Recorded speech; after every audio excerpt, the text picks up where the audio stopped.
Welcome back, everybody, to the Law of Trusts. In this lesson, we're continuing talking about the idea of the charitable trust, focusing on the idea of the Charities Act from 2011. This is obviously something that we have to make reference to at multiple stages throughout these series of lessons, but we're just going to basically outline the legislation in this video so you have a basic holistic understanding and a basic holistic picture of what the Charities Act does and where each of the different things actually are. We'll be spending our time examining the Charities Act. This is the major reform to the nature of charities, as well as the process by which trusts are created for charitable purposes. And so fundamentally, we noted in the previous lesson that a charitable purpose is something that is not necessarily too easy to ascertain. And we noted from a preamble to a 1601 piece of legislation that there are lots of different things that could be all-encompassing in terms of what may be representative as charitable. But fundamentally, the idea of what is charitable is something that may change over time. And I used a couple of examples of, firstly, environmental policy and environmental charities. Of course, this is something that didn't exist prior to the Industrial Revolution, and even for the most of the Industrial Revolution did not exist. It's only been relatively recently that we've seen charities for the purposes of tackling climate change or the ozone hole and all these different kinds of things. You could also make the point that mental health has been an area in which charity has grown quite significantly owing to the ways in which society has changed in terms of their attitudes towards mental health. That's another example of where we can see charitable purposes changing. When I finished the lesson, I thought about the example of AIDS charities taking place and existing before the 1980s. Nobody before the 1980s had really ever heard of the AIDS virus, and it was only until afterwards that we see that this is obviously a thing that comes out of nowhere, and as a result of which charities develop in response to that. Of course, these are things that could be theoretically categorized into broad list of things, but they're examples of charitable causes, specific charitable causes, that are relatively new, or that it's evidence at least that charitable causes can just pop up here, there, and everywhere. So it is something that is a matter of debate as to what may or may not constitute charitable, and obviously subject to changes in time and changes in conditions societally. Historically, as I mentioned, the 1601 preamble to the Charitable Uses Act offered quite an illustrative list of what may constitute charitable purposes, but with the introduction of the Charity Act, there have been more statutory interpretations as to what may be considered to be a purpose that is charitable under the remit of the legislation itself. A lot of these do mirror that of previously assumed acts, which are said to have charitable status. So a lot of these ideas of charitable status that we see in the 2011 legislation quite closely mirrors that of some of the things that take place even as early as the 1601 preamble. We have to turn to Section 2 of the legislation to find what we are looking for. Section 2 of the 2011 Charities Act is the section which outlines the meaning of, quote, charitable purpose. They say, quote, for the purposes, plural, of the English law of the law of England and Wales, a charitable purpose is a purpose which falls within Section 3, subsection 1, and is for the public benefit. Any reference in any enactment or document to charitable purposes or to institutions having purposes that are charitable under the law related to charities in England and Wales is to be read in accordance with subsection 1. So section 2 tells us that we have to find all the charitable purposes, we have to go to section 3, subsection 1. But it gives us an indication of what a charitable purpose actually is. It has to have two essential characteristics. It has to fall into one of the major categories within section 3, subsection 1, but it also has to be for public benefit. We'll get to that in future lessons, but for now, let's get to what these different charitable purposes actually are. A purpose falls within this subsection if it falls within any of the following descriptions of purposes.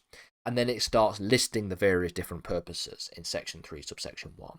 The first is the prevention or relief of poverty. The second is the advancement of education. The third is the advancement of religion. Fourth, the advancement of health or the saving of lives.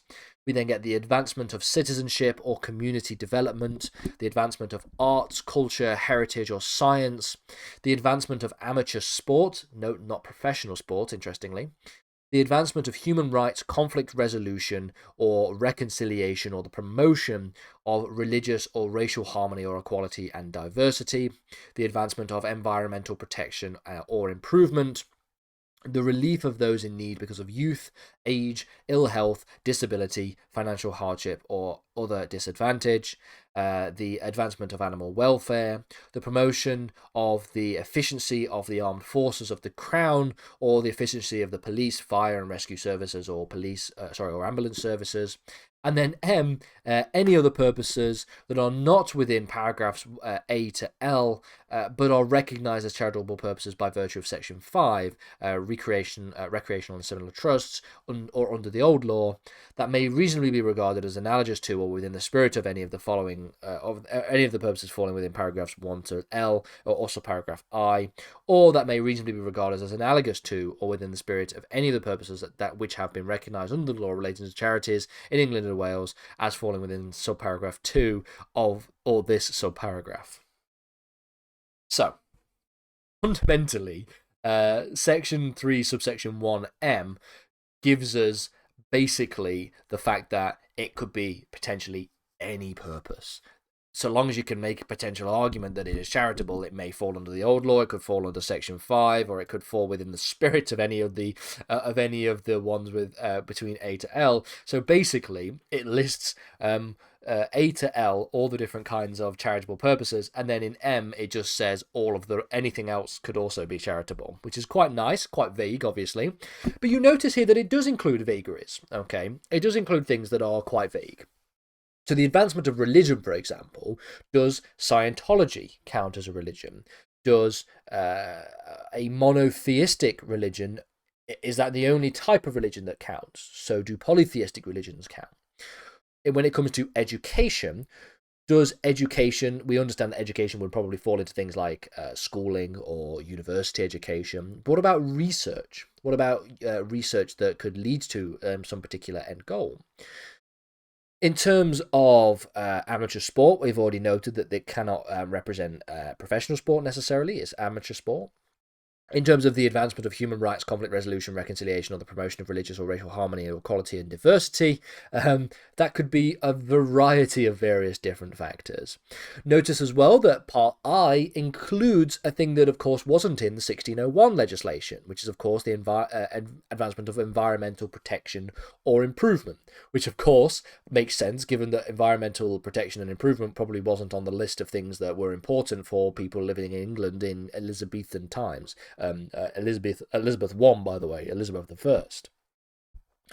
So we really have quite a lot of quite vague different things. And then finally we have Part M, which basically gives us the point that even if it doesn't fall into any of the categories above, so long as it falls into either the old law or maybe analogous to or maybe within the spirit of any of those, then we basically can categorize this as charitable.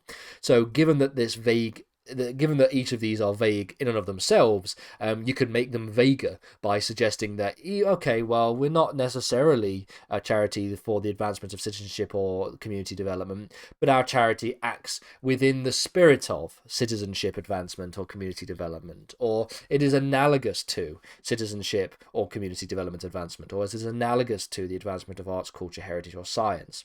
So basically, anything that you could theoretically link to any of these things as either being analogous to or in the spirit of any of these already vague categorizations fall into the remit of being a charity.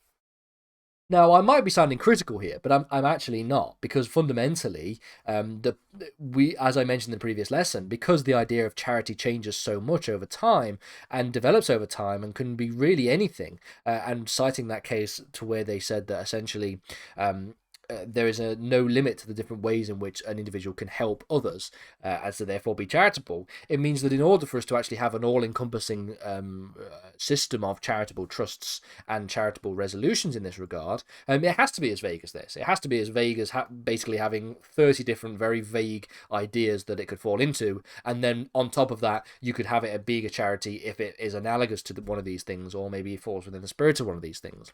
It has to be this vague in order for us to really encompass all of the things that would be charitable. And the legislation is being good here.